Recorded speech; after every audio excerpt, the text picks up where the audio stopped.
Tipa ini kajian B nggak ini? Kajian abal-abal apa yang kau kaji? Kajian bener. Mudah-mudahan secepatnya lah ya Tipa ya. Biar nggak nyanyi aja kau. Ya Tipa? Nggak nyanyi. Tipa ini sekarang nggak bisa makan, nggak bisa tidur, ya kan?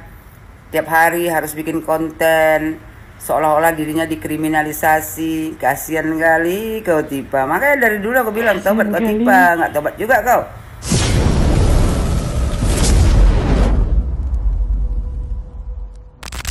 Dokter Tifa dan 3 keroncong lainnya mulai khawatir terkait dengan ada inisial yang diduga sama dengan nama mereka ya, dilaporkan terkait dugaan penghinaan dan kegaduhan. Videonya seperti apa? Kita langsung gas ke videonya.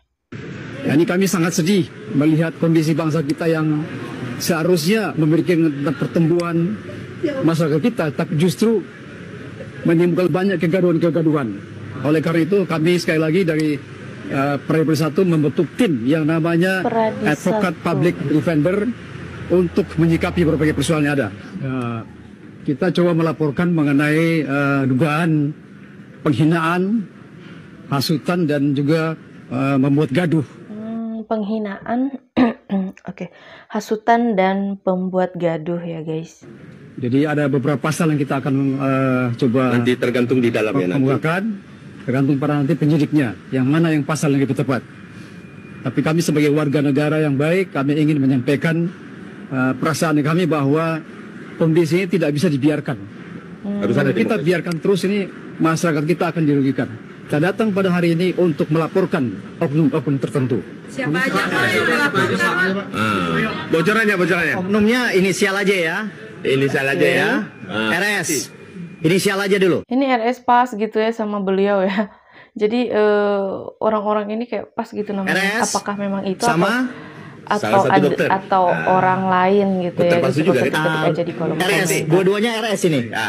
Dua-duanya RS. RS 2 T. Kemudian sama Dokter T. Dokter T. Ya. Berarti total ada 3. Ada 3 orang. Dr. Tifa, Roy Suryo, Rizal Fadila, dan Rismond Sianipar. 4 orang, 4 latar, tapi nasib sama. Dikriminalisasi karena bicara. Mereka ini bukan politisi, bukan perusuh. Mereka hanya rakyat yang berani menggunakan nalar. Mengapa mereka diincar? Karena mereka membongkar sesuatu yang terlarang. Mereka mewakili generasi sadar narasi. Dan itu berbahaya bagi orang yang ingin mengendalikan pikiran rakyat lewat algoritma. Saat ini kita menuju era apa? Demokrasi prosedural sudah lewat. Yang ada sekarang, kita menuju era cyber authoritarianism. Pasal pidana jadi senjata, sensor digital jadi pagar. Narasi dikurasi oleh mesin, dikendalikan oleh elit. Giliran aja Jokowi memberikan perlawanan, statementnya apa? Bilangnya kriminalisasi. Jadi mulai ketar-ketir gitu ya guys. Dokter Tifanya. Apa ndaknya? Kalian mungkin nggak aneh lagi dengan kalimat ini dan memang sering mereka pergunakan gitu ya. Kalau kita tahu juga orang ini ketika di laman sosmednya begitu keras, begitu heboh gitu kan, membuat narasi-narasi mengenai ijazah Jokowi. Nah sekarang Jokowi memberikan perlawanan, alih-alih mereka senang justru malah bilangnya kriminalisasi. Jadi maunya apa gitu? Jadi biarkan aja gitu ya, bola liar itu terus berputar ataupun menjadi isu narasi yang justru tidak ada titik terangnya di mana. Justru ketika Jokowi memberikan perlawanan masuk meja persidangan, itu akan menyelesaikan apa yang selalu Anda pertanyakan gitu. Kenapa kok sekarang malah jadi statement-statement kriminalisasi gitu loh.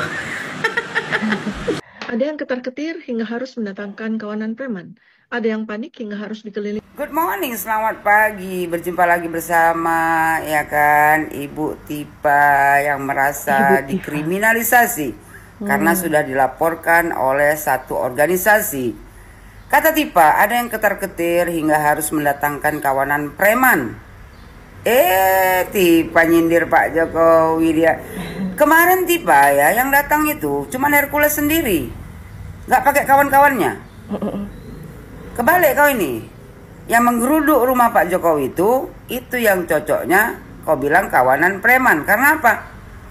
Ya kan, itu bukan kawanan preman, nenek-nenek preman nih kalian kumpulkan. Buktinya pakai ikat kepala bertuliskan adili Jokowi. Tipa bisa aja ngada-ngada. Kata Tipa lagi, ada yang panik hingga harus dikelilingi sebarisan pengacara bayaran. Lah, kok panik? Justru Pak Jokowi nggak panik lah, maka dipanggilnya ya kan pengacara, agar pengacara Pak Jokowi bisa melaporkan kau dan kawan-kawan kau. Yang panik itu kau. Karena tiap hari kau ya kan membuat konten, membuat narasi seolah-olah kau dikriminalisasi. Terus kata Tipa lagi, ada yang sulit makan dan tidur hingga harus terbang bolak-balik Jakarta Solo, Jakarta untuk bertemu dengan siapapun yang bisa menenangkan hatinya. Apa yang dirasakannya itu saya beri nama panik amankan warisan kekuasaan, bungkem redam perlawanan. Kajian ini saya buat dengan struktur strategis, filosofis, dan politis. Tipa, ini kajian bengak ini, kajian abal-abal. Apa yang kau kaji? Kajian bengak. Kau bilang kan ada yang sulit makan dan tidur hingga harus terbang bolak-balik Jakarta, Solo, Jakarta untuk bertemu dengan gitu siapapun yang bisa menenangkan hatinya. Nggak kebalik itu. Kau yang nggak tenang, nggak bisa makan, nggak bisa tidur karena udah dilaporkan. Belum lagi nanti kuasa hukum Pak Jokowi melaporkan kau. Pokoknya kelar lah kau Tipa. Jadi kusarankan sama kau Tipa, ya kan, jangan lupa kau persiapkan baju banyak-banyak. Jadi nanti ada juga baju kau untuk tukar-tukar waktu kau nginap di Hotel Prodeo. Itu sangat kutunggu Tipa. Mudah-mudahan secepatnya lah ya Tipa ya. Biar nggak nyanyi aja kau. Ya Tipa. Nggak nyanyi. Tipa ini sekarang nggak bisa makan, nggak bisa tidur, ya kan. Tiap hari harus bikin konten, seolah-olah dirinya dikriminalisasi. Kasian kali kau Tipa. Makanya dari dulu aku bilang tobat kau Tipa. Nggak tobat juga kau. Akhirnya bentar lagi lah kau Tipa. Pakai baju oranye, tidur di Hotel Prodeo. Mantap lah itu. Aku tunggu itu Tipa. Teman-teman, ini si Tifa, dia udah mulai keder dia, udah mulai mikir, ya karena dia membuat konten ini ya, konten ini, ya, yang mengatakan bahwa membawa nama-nama ibu Pak Jokowi, ya, jam apa, dan ada foto seperti ini, yang masuknya saya pikir pencemaran nama baik ya, gitu, nggak sesuai dengan apa yang dia kenakan gitu ya, yang membawa nama-nama Muslim, ya. Dan sekarang kalau teman-teman cek ya di akunnya di X ya, itu dia sudah mulai udah 24 jam saya perhatikan, 1 hari lebih dia sudah tidak bikin sudah tidak nge-tweet lagi, tidak posting lagi apapun. Ya, ini menandakan dia mulai mikir. Gitu. Biasanya dia sehari itu bisa 3 kali, 2 kali posting ya, yang isinya sampah mulu gitu.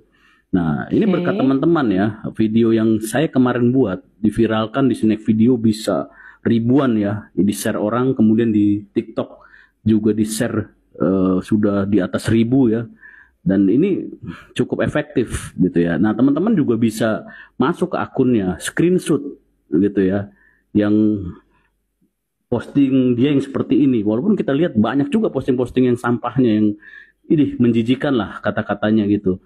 Nah, kalau bisa bikin laporan gitu, ya di tweet bahwa ini sesuatu yang tidak baik, tapi di screenshot dulu gitu, supaya jangan dia menghilangkan jejak digitalnya. Ya, mudah-mudahan Tifa ini kita kasih pelajaran. Jadi tolong di-sharekan lagi ya teman-teman yang konten saya sebelum.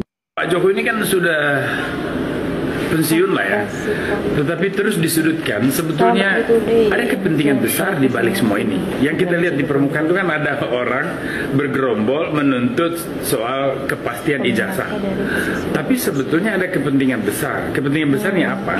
Ada kelompok yang tidak ingin Mas Wapres Gibran itu stabil, apalagi makin kuat di dalam posisinya sebagai wakil presiden. Dan yang kedua, ada kelompok yang sudah melirik jabatan wakil presiden di 2029. Sehingga tentu saja mereka sekarang bekerja untuk menghancurkan Jokowi dalam rangka melemahkan posisi tawar dari Mas Wapres Gibran di dalam kancah politik ini menuju 2029. Nah, kelompok-kelompok ini kan sebetulnya juga beragam. Ada kelompok yang murni pragmatis untuk merebut posisi Mas Wapres. Pilpres, ada kelompok yang juga barisan dendam, sakit hati, yang memang dikecewakan oleh beberapa kebijakan besar yang dilakukan oleh Pak Jokowi, seperti pembubaran ormas, terus kemudian juga ada kelompok yang menuding kekalahan di Pilpres itu sebagai rekayasa politik dari pemerintah pada saat itu dan seterusnya. Jadi kelompok barisan-barisan sakit hati ini kemudian mengkristal menjadi satu gugus politik baru, dan mereka terus secara konsisten menekan Pak Jokowi, menyudutkan keluarga Pak Jokowi, karena sasarannya adalah bagaimana menghancurkan citra Pak Jokowi dan legasi politiknya, supaya masa depan politik dari anak-anak Pak Jokowi itu juga ikut. Begitulah video yang barusan kita simak guys, di mana terlihat Dr. Tiva sepertinya ingin membela diri seperti itu ya, secara tidak langsung sih ya. Di mana beliau mengatakan bahwa ini kriminalisasi seperti itu. Kenapa Dr. Tiva sepertinya agak sedikit khawatir ya, karena beberapa hari lalu itu ada pemberitaan mengenai dilaporkannya terkait dugaan penghinaan dan pembuat gaduh seperti itu. Dan inisial-inisial yang dilaporkan itu sama dengan nama-nama yang sekarang juga sedang ramai sekali terkait kasus ijazah palsunya Pak Jokowi.